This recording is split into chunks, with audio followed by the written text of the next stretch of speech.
नमस्कार मित्रांनो, स्वागत आहे तुमच्या या व्हिडिओमध्ये। एसएससी जीडी ची भरती आलेली 39,000 पेक्षा जास्त जागा आहे आणि जर तुम्हाला याची तयारी करायची असेल तर फक्त पहिल्याच प्रयत्नात तुम्ही ही परीक्षा कशा पद्धतीने पास व्हावी याच्या संबंधीची माहिती तुम्हाला आजच्या या व्हिडिओमध्ये जी आहे तर ते मिळणार आहे, म्हणून तुम्ही हा व्हिडिओ शेवटपर्यंत पूर्ण बघा।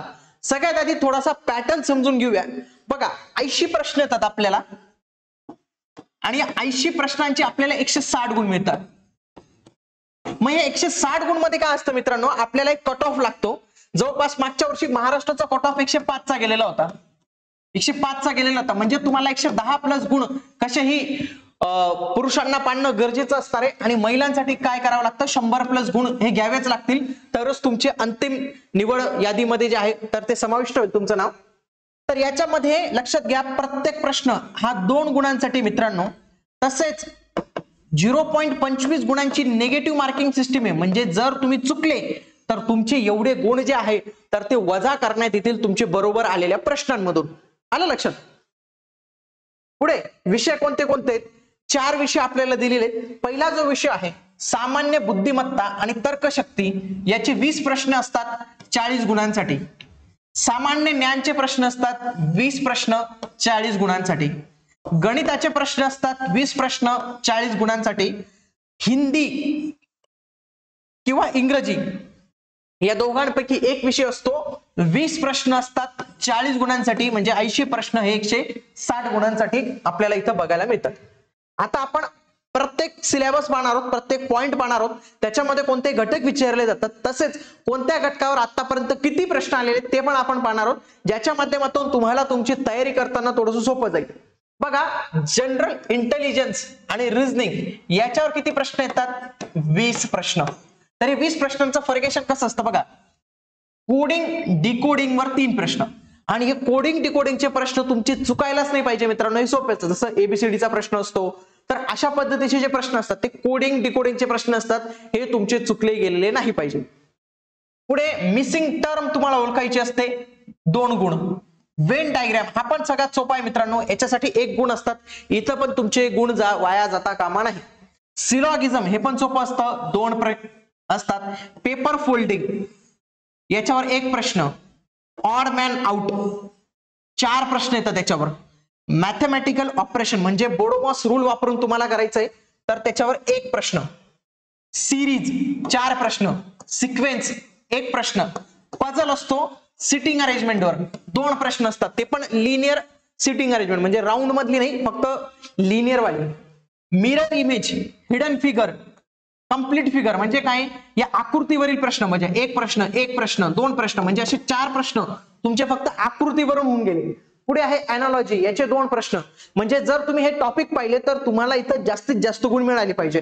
जर 20 प्रश्न समजले तर जवळपास 18 प्लस तुमचे हे बरोबरच आले पाहिजे आणि रिझनिंग मध्ये ते येऊ शकतात। रिझनिंग मध्ये जास्त काही डिफिकल्ट गोष्टी नसतात। पुढचा मॅथ विषय पाहूया। सिंपल इंटरेस्ट कंपाऊंड इंटरेस्ट वर 2 प्रश्न। प्रॉफिट अँड लॉस वर 2 प्रश्न। मेन्सुरेशन वर 2 प्रश्न। रेशो प्रपोर्शन वर 2 प्रश्न। नंबर सिस्टीम वर 2 प्रश्न। डेटा इंटरप्रिटेशन वर 2 ते 3 प्रश्न। ऍव्हरेज वर 2 प्रश्न। स्पीड, टाइम, डिस्टन्स 2 प्रश्न। सिम्प्लिफिकेशन वर 2 प्रश्न। टाइम अँड वर्क वर 2 प्रश्न। आणि हे जरी तुम्ही पाहिले तर याच्यामध्ये तुम्हाला थोडासा वेळ जास्त लागू शकतो, म्हणून इथं तुम्ही जास्तीत जास्त गुण घेण्याचा प्रयत्न करा। 15 प्लस जरी तुम्ही घेतले तरी तुमचं खूप चांगला स्कोर इथं मानला जाऊ शकतो। पुढे जनरल इंग्लिश मध्ये बघा, फिल इन द ब्लँक साठी 4 प्रश्न। सेंटेन्स इम्प्रुव्हमेंट साठी 3 प्रश्न। एरर डिटेक्शन साठी 3 प्रश्न। इडियम अँड फ्रेजेस साठी 2 प्रश्न। सिनोनिम्स 2 प्रश्न। एंटोनिम्स 2 प्रश्न। वन वर्ड सबस्टिट्यूशन 2 प्रश्न आणि स्पेलिंग चेक साठीचे 2 प्रश्न। तर असे हे 20 प्रश्न।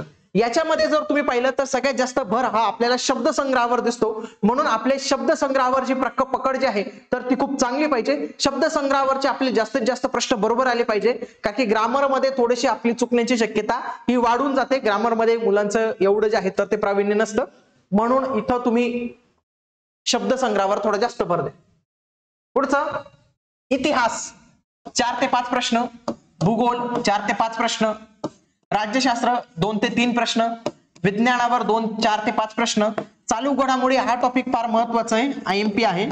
याच्यावर जवळपास 5 ते 6 प्रश्न म्हणजे बघा, आणि स्टॅटिक जीके तर ते 6 ते 7 प्रश्न, तर असे 20 प्रश्न तुम्हाला विचारले जातात. इतिहासासाठी तुम्ही भारताचा इतिहास हाच वाचायचा आहे फक्त, भूगोलासाठी भारताचा भूगोल तुम्हाला वाचायचा आहे, राज्यशास्त्रासाठी पॉलिटीचं बुक वापरायचंय, विज्ञानासाठी 10वी पर्यंत CBSE ची बुक्स तुम्हाला वापरायचे, चालू घडामोडीसाठी तुम्हाला कोणतेही 6 महिन्याचे मॅगझिन जे आहे तर ते व्यवस्थित पद्धतीने करायचे. स्टॅटिक जीके साठी तुम्हाला लुसेंट पब्लिकेशनचं जीकेचं जे पुस्तक आहे तर ते व्यवस्थित पद्धतीने वाचायचे. तर एवढ्या याच्यात तुम्ही जे आहेत तर ते चांगले मार्क्स घेऊ शकतात. आणि जर तुम्हाला प्रथम प्रयत्नात पास व्हायचं असेल तर अशा पद्धतीने हे जे आपण मार्कचं बायफर्गेशन केलेले याच्या पद्धतीने हे सर्व टॉपिक्स तुम्ही अभ्यासून जा. आपण आजच्या या व्हिडिओमध्ये जे जे पाहिले, नक्कीच तुम्हाला येणाऱ्या परीक्षेत जे आहे जास्तीत जास्त गुण जे आहे तर ते मिळून देणार आहे, हेच टॉपिक आहे. आलं लक्षात? तुम्ही देखील पोलीस भरतीची तयारी करत असाल तर तुमच्यासाठी आपण बॅच लॉन्च केलेली आहे. या बॅचला ऍडमिशन घेण्यासाठी तुम्ही आपला ऍप डाउनलोड करा. भेटूया पुढील व्हिडिओमध्ये. तोपर्यंत जय हिंद, जय महाराष्ट्र, धन्यवाद.